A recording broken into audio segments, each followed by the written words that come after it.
Assalamualaikum warahmatullahi wabarakatuh. Salam sejahtera, semoga kita selalu dalam lindungan Allah Subhanahu wa Ta'ala. Alhamdulillah, kita diberi kesempatan untuk belajar bersama kembali di pertemuan kali ini, meskipun masih belajar online ya. Nah, pada kesempatan ini saya akan menjelaskan tentang khalifah-khalifah besar dinasti Abbasiyah. Karena setiap dinasti pasti memiliki beberapa khalifah, dan di antara khalifah-khalifah tersebut pasti ada beberapa khalifah yang lebih unggul dibandingkan dengan khalifah lainnya. Oke, mari kita mulai pembahasan kali ini dengan bacaan basmalah. Bismillahirrahmanirrahim.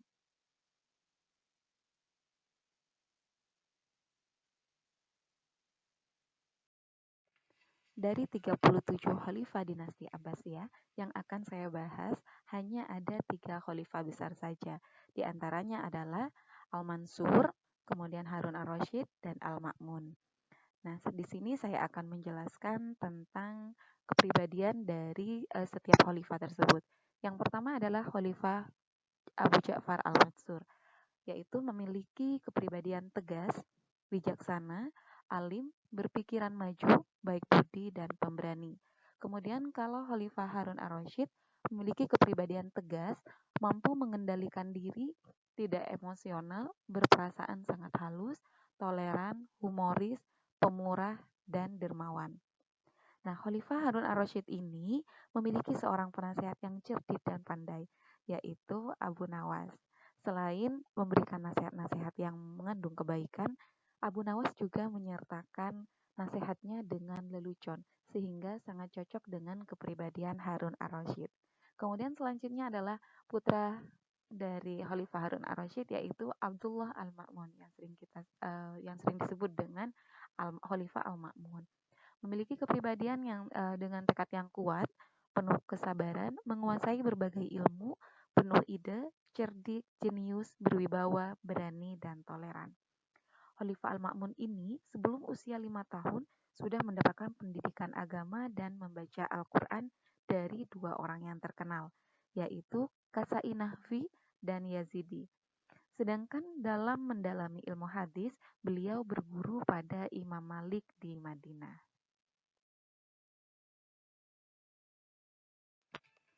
Pembahasan selanjutnya yaitu prestasi dari ketiga khalifah besar dinasti Bani Abbasiyah tersebut. Yang pertama yang akan saya jelaskan adalah prestasi Khalifah Abu Ja'far Al-Mansur, yang mana di sini saya klasifikasi menjadi 4 bidang. Yang pertama yaitu di bidang administrasi pemerintahan, kedua di bidang politik, ketiga ketika mendirikan kota Baghdad, dan dari segi ilmu pengetahuan. Dari segi administrasi pemerintahan, Abu Ja'far Al-Mansur menjadikan wazir sebagai koordinator kementerian.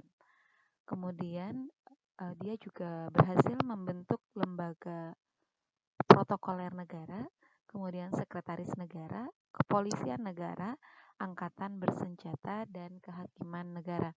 Yang mana pada bidang lembaga kehakiman negara ini yang diangkat sebagai hakim adalah Muhammad bin Abdurrahman.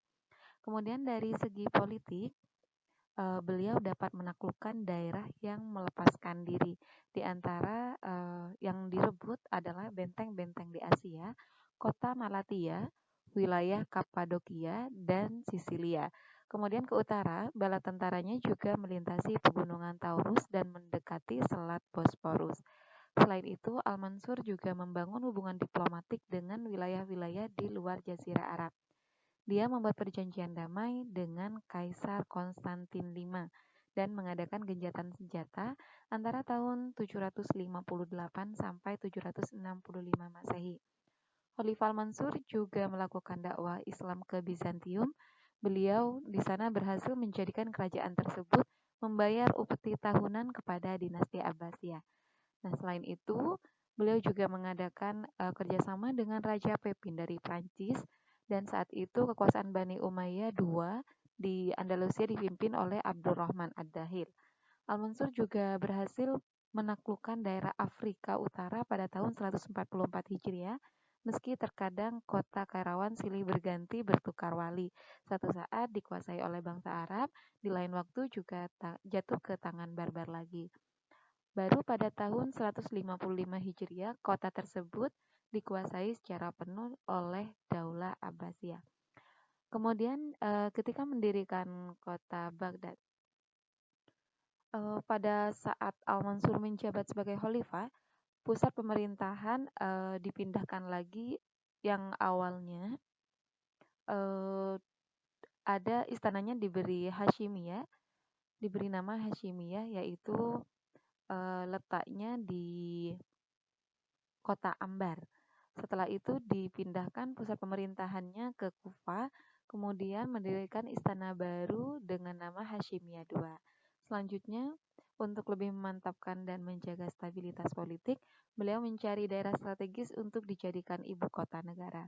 Nah, pilihannya jatuh pada daerah yang sekarang dinamakan Baghdad, terletak di tepian Sungai Tigris dan Efrat, dan yang mana tempat tersebut sejak zaman Persia kuno sudah menjadi pusat perdagangan yang dikunjungi saudagar dari berbagai penjuru dunia, termasuk para pedagang dari Cina dan India.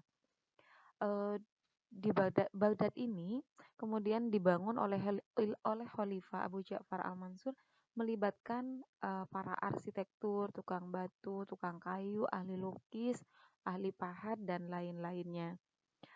Sehingga terdapat 4 pintu gerbang di sekitar kota ini, yang mana disediakan dari setiap orang yang ingin memasuki kota. Yang keempatnya, yang pertama adalah Babul Kufa di pintu sebelah barat daya, kemudian Babus Syam di pintu barat laut, kemudian Babul Basra di tenggara, dan Babul Khurasan di timur laut. Sedangkan di tengah-tengah kota itu ada istana khalifah yang disebut dengan Al-Qasrud Dahabi atau Istana Emas. Nah, di sekitar istana tersebut dibangun pasar tempat pembelanjaan termasuk jalan raya yang menghubungkan keempat pintu gerbang. Eh, Baghdad ini bahkan seorang peneliti sejarah Arab menyebut sebagai kota intelektual. Menurutnya, di antara kota-kota di dunia, Baghdad merupakan profesor masyarakat Islam. Bahkan dalam cerita 1001 Malam, Baghdad menjadi kota impian. Kemudian dari segi ilmu pengetahuan,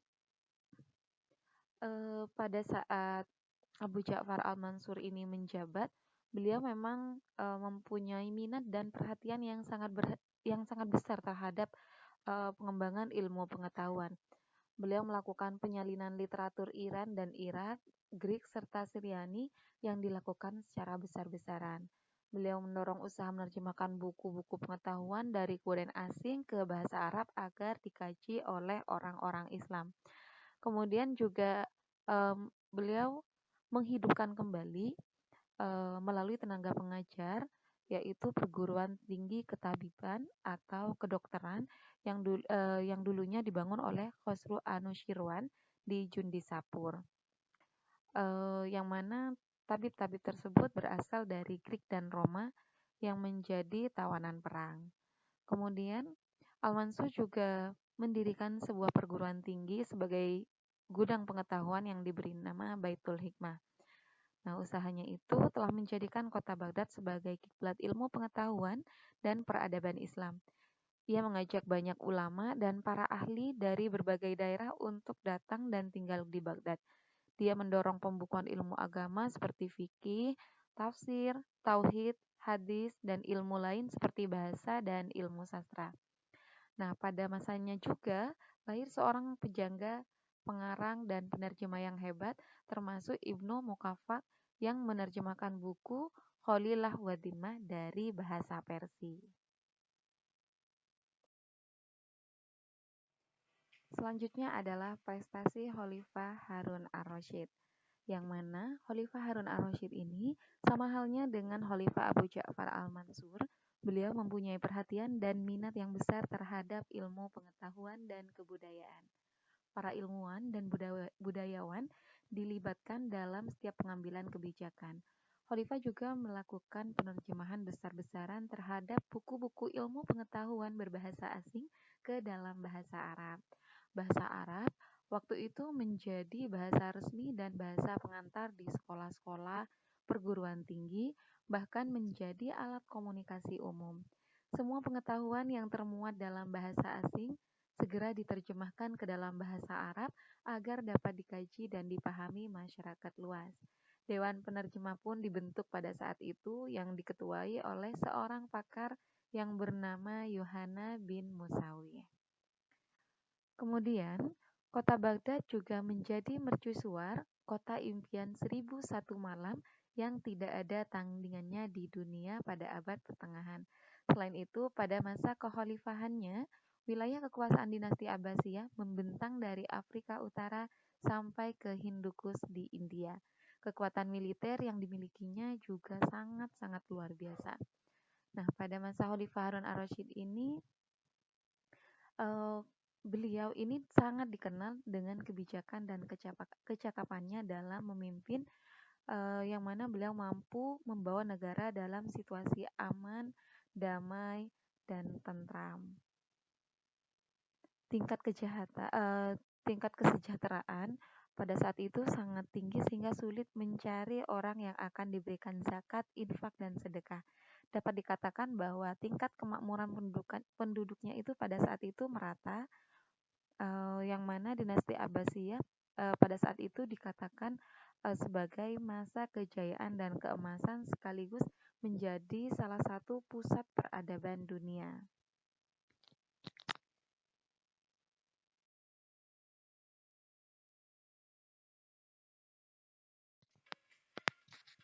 Yang terakhir saya akan menjelaskan dari prestasi Khalifah Abdullah Al-Ma'mun. Yang pertama yaitu di bidang pertanian dan perdagangan, yang mana pada saat itu sangat berkembang secara luas dan pesat. Produksi buah-buahan dan bunga-bungaan dari Parsi makin meningkat dan terjamin mutunya. Anggur dari wilayah Syiraz, Da'iyat, dan Isfahan telah menjadi komoditi penting dalam perdagangan di seluruh Asia. Tempat-tempat pemberhentian kafilah dagang menjadi ramai dan meluas ke berbagai penjuru dunia. Sebagai contohnya, lalu lintas dagang dari Teluk Persia menuju Tiongkok berkembang melalui dataran tinggi Pamir yang dikenal dengan Jalan Sutra atau Silk Road dan jalur laut atau Sea Routes. Kemudian yang kedua yaitu di bidang pendidikan, yang mana Khalifah Ma'mun ini sama halnya dengan dua khalifah sebelumnya sangat memiliki perhatian besar terhadap pengembangan ilmu pengetahuan. Justru pada masa Khalifah Al-Ma'mun ini semakin mencapai puncaknya. Ia mendorong dan menyediakan dana yang besar untuk melakukan gerakan penerjemahan karya-karya kuno, terutama karya Yunani dan Syria ke dalam bahasa Arab. Untuk penerjemah yang terkenal antara lain salah satunya adalah Hunain bin Ishaq, yaitu ilmuwan Nasrani yang menerjemahkan buku-buku Plato dan Aristoteles atas permintaan Khalifah Al-Ma'mun.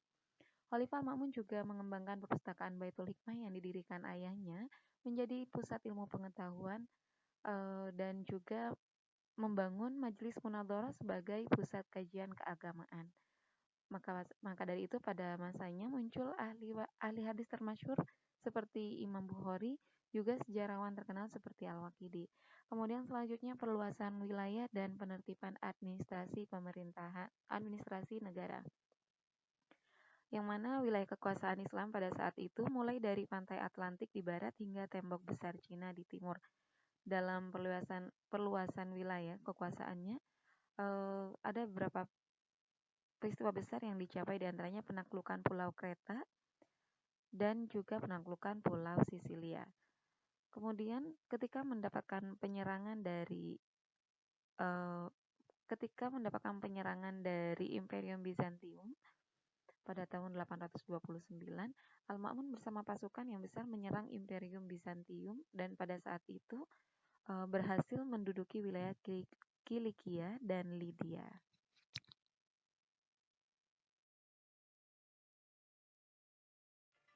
Untuk pembahasan tentang khalifah-khalifah besar dinasti Abbasiyah, saya rasa sampai di sini dulu. Untuk materinya yang saya sampaikan, kita akhiri dengan bacaan Alhamdulillahirabbil alamin. Kalau ada pertanyaan, silakan kalian tulis di kolom komentar. Jangan lupa di like, komen, dan subscribe. Terima kasih. Assalamualaikum warahmatullahi wabarakatuh.